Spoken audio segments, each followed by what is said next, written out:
अगर आपको भी लग रहा है कि आपका साइज़ कम है, तो आज के वीडियो में हम यही जानेंगे कि कितना साइज़ होना चाहिए और किस तरीके से आप एनलार्ज कर सकते हैं, बढ़ा कैसे सकते हैं, ठीक है? तो क्या-क्या टेक्निक्स हैं जिनको यूज़ किया जाता है एनलार्ज करने के लिए, तो इन सब के बारे में आज हम डिटेल में बात करेंगे। तो चलिए शुरुआत करते हैं आज के इस वीडियो की। मेरा नाम है एकता और आप देख रहे हैं बहुत ही प्यारा-सा चैनल स्टडी विद मी। तो चलिए शुरुआत करते हैं। तो पहली बात मैं उन लोगों को कहूँगी कि जिनको सिर्फ़ और सिर्फ़ वहम है, तो वो अपने लेवल तक ट्राई करें कुछ चीज़ें, ठीक है? जैसे कि मसाज है, वो आप कर सकते हैं। लेकिन अब वहम मैं क्यों कह रही हूँ, क्योंकि बहुत सारे लोगों को सिर्फ़ ये एक स्ट्रेस रहता है, चाहे किसी भी चीज़ को चाहे कोई वीडियो को देख के हुआ हो, कहीं पे कोई पोस्ट देखी हो, या फिर ऐसा भी हो सकता है कि कंपैरिज़न हुआ हो फ्रेंड्स में, ठीक है? तो ये कोई भी कारण हो सकता है, बट एक्चुअल में बहुत सारे लोगों का नॉर्मल होता है, कोई प्रॉब्लम उनको नहीं होती है, ठीक है? लेकिन फिर भी आज हम बात करने वाले हैं कि किस तरीके से इंक्रीज़ किया जाता है। तो उसके लिए क्या करते हैं, कुछ लोग स्ट्रेचिंग एक्सरसाइज करते हैं, ठीक है? जिसके अंदर बहुत ही फेमस एक एक्सरसाइज है जल्किन एक्सरसाइज। लेकिन इससे क्या होता है ना कि कुछ लोगों को प्रॉब्लम भी हो जाती है। जल्किंग एक्सरसाइज में क्या होता है कि जो आपका जो पेनिस है उसको स्ट्रेच किया जाता है, खींचा जाता है, ठीक है? लगभग 10-10 मिनट दोनों टाइम, सुबह और शाम दोनों टाइम आपको खींच के रखना पड़ता है, ठीक है? आगे की तरफ, पीछे की तरफ, ठीक है? ऐसे ऊपर नीचे बहुत ज़्यादा उसको खींचना पड़ता है। तो इसके साइड इफ़ेक्ट भी होते हैं, बट किसी-किसी को ऐसा भी देखा गया है कि ये समझिए 1.5 से 2 इंच तक, सॉरी सेंटीमीटर तक साइज़ में इंक्रीमेंट भी हुआ है। ओके, तो ये भी काम करती है, लेकिन साइड इफ़ेक्ट ये है कि किसी-किसी की वहाँ के जो टिश्यूज़ है वो डैमेज हो जाते हैं जब कोई एक्स्ट्रा ही स्ट्रेच कर रहा है, या फिर ऐसा भी हो सकता है कि वहाँ का जो नर्व्स हैं उनमें कोई डैमेज आ जाए, जैसे कि आपकी सेंसेशन खत्म हो जाती है, किसी को ईडी की प्रॉब्लम हो जाती है, इनकी वजह से मतलब आराम ना आने की प्रॉब्लम हो जाती है। तो इसके साइड इफ़ेक्ट भी हैं, बट इससे भी साइज़ थोड़ा बहुत इंक्रीज़ होता है। नेक्स्ट है वैक्यूम पंप। कुछ डिवाइसेस इस्तेमाल करते हैं जिनमें पहली है वैक्यूम पंप। वैक्यूम आप समझ रहे हैं कि एक ऐसा क्रिएट किया जाता है कि मतलब उनको ऐसे आगे की तरफ खींचा जाता है, वैक्यूम क्रिएट की जाती है, एंड एक प्रेस सा लगता है, जो भी आपका पार्ट है उसको आगे की तरफ खींचा जाता है, ठीक है? तो एक ऐसी ही डिवाइस होती है, तो जो क्या करती है उसको खींचने का काम करती है।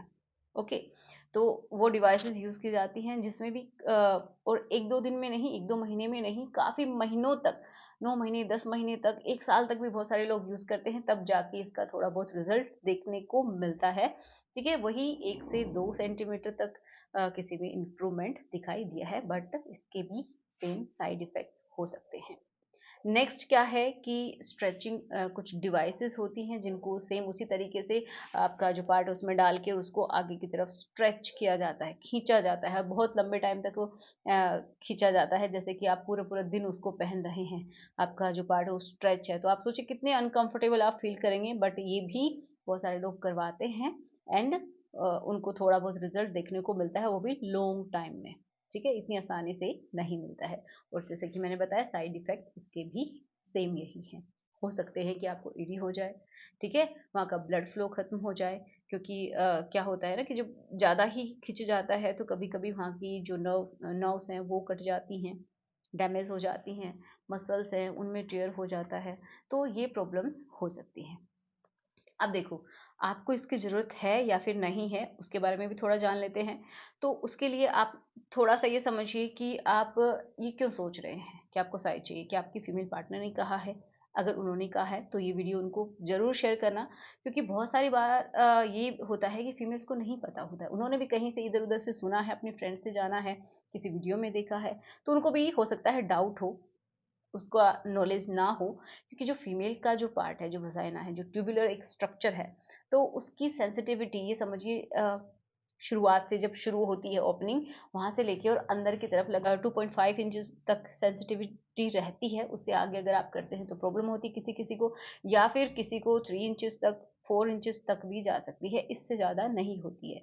तो अगर आपका जो पार्ट है वो 3 इंचेस तक भी है ना, तो नॉर्मल है, आप उसको समझाइए, क्योंकि जो फीमेल का जो पार्ट होता है, जो वजाइना है, वो उतने ही इंचेस तक ज़्यादा सेंसिटिव होती है, उसको अच्छा फील होता है अगर वहाँ तक इंसर्ट होता है। अगर उससे भी ज़्यादा इंसर्ट किया जाता है तो फीमेल को पेन होता है, ठीक है? तो ये आप ध्यान रखिए, अगर ये प्रॉब्लम है तो आपको किसी भी तरीके की कोई ज़रूरत है नहीं। ओके, अब हम बात करें कि जिनका 3 इंचेस से भी कम है तो उनका क्या किया जाए। तो हाँ, ये एक्चुअल प्रॉब्लम है जो कि बहुत ही कम लोगों को होती है, बट इसको हम बोलते हैं स्मॉल पेनिस। ठीक है, इनको छोटा रह जाता है, बचपन से ही उनका स्मॉल रह जाता है, चाहे वो कितने भी बड़े हो जाएं, उम्र बढ़ जाती है लेकिन वो उसका साइज नहीं बढ़ता है। तो उसको स्मॉल की कैटेगरी में रखा जाता है। एंड इसको कैसे ठीक किया जाए, तो इसके लिए भी कुछ ऐसे टेक्निक्स हैं जिससे कि उनको हार्मोनल थेरेपी दी जाती है। हॉर्मोन्स की थेरेपी देते हैं तो उनमें थोड़ा बहुत इन्लार्जमेंट देखा जाता है।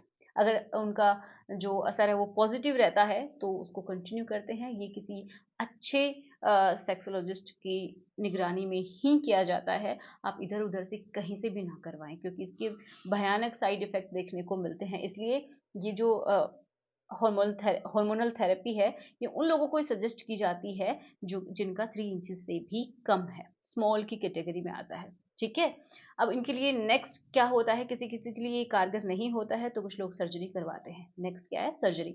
अब सर्जरी में भी बहुत अलग अलग तरीके की होती हैं। किसी किसी में क्या होता है कि कुछ लिगामेंट होता है, उसी को कट कर दिया जाता है, जैसे कि ऐसे ड्रॉप हो जाता है तो उनको लगता है कि उनका बड़ा हो गया। किसी में फ्लैप यूज किया जाता है, किसी में सिलिकॉन यूज किए जाते हैं, जिससे कि उनकी लेंथ और जो चौड़ाई है वो दोनों ही बढ़ाई जाती है। तो ये किए जाते हैं, लेकिन साइड बाय साइड इनके साइड इफेक्ट भी चलते हैं। ओके, तो जिनके पास पूरा ही ऐसा है कि स्मॉल है तो उनको उनके पास कुछ चारा नहीं बचता है बहुत सारे लोगों के पास, तो वो लोग ही करवाते हैं।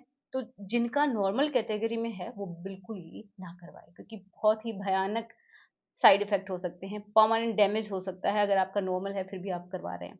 तो ये आप समझ सकते हैं। ठीक है, परमानेंट डैमेज हो सकता है, वो पार्ट खराब हो सकता है, ईडी की परमानेंट प्रॉब्लम हो सकती है जो कि ठीक नहीं की जा सकती अगर आप सर्जरी करवाते हैं। बहुत सारे लोगों को ये प्रॉब्लम हो जाती है। तो आशा करती हूँ कि आपको समझ में आया होगा। ठीक है, एंड अगर आपको अच्छा लगा है वीडियो तो प्लीज़ लाइक करना, शेयर करना, एंड नए हैं तो प्लीज़ सब्सक्राइब कीजिए और इसी तरीके की वीडियोस को देखने के लिए। तो चलिए, मिलते हैं नेक्स्ट वीडियो में। Thanks for watching, good bye.